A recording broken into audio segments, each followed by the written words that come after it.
Hi అండి. నేను మీ హనిత. అందరూ ఎలా ఉన్నారు?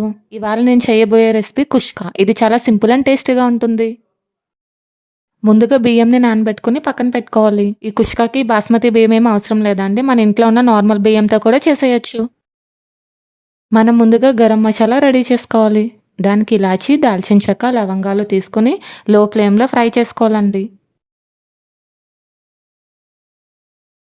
ఫ్రై చేసుకున్నాక మిక్సీలో వేసి కచ్చా పచ్చాగా పౌడర్ చేసుకొని పక్కన పెట్టుకోవాలి. ఇప్పుడు ఆనియన్స్, టమాటాస్ కట్ చేసుకోవాలి. ఇది నా ఫస్ట్ కుకింగ్ వీడియో. మీకు నచ్చితే లైక్ చేసి సబ్స్క్రైబ్ చేసేయండి మరి.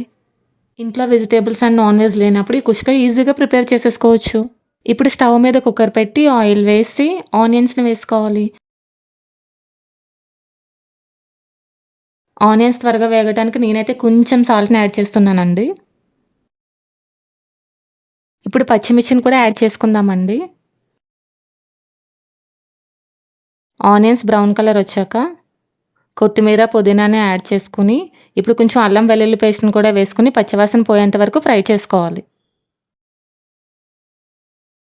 ఇప్పుడు పెరుగుని యాడ్ చేసుకొని, పసుపు, కారం,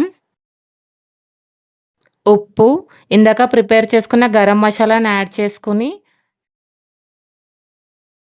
టమాటోస్ ఇంకా ఫ్రెష్ క్రీమ్ యాడ్ చేయాలి. ఇది పూర్తిగా ఆప్షనల్ మాత్రమేనండి. తర్వాత మూత పెట్టుకొని 5 మినిట్స్ మగ్గించాలి. తర్వాత ధనియాల పొడి వేసుకొని, ఆయిల్ పైకి వచ్చేంత వరకు ఫ్రై చేసుకోవాలి.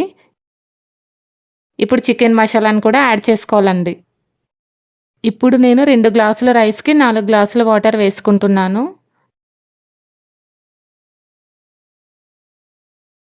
ఇప్పుడు మూత పెట్టుకొని 3 విజిల్స్ వచ్చాక స్టవ్ ఆఫ్ చేసుకోవాలి.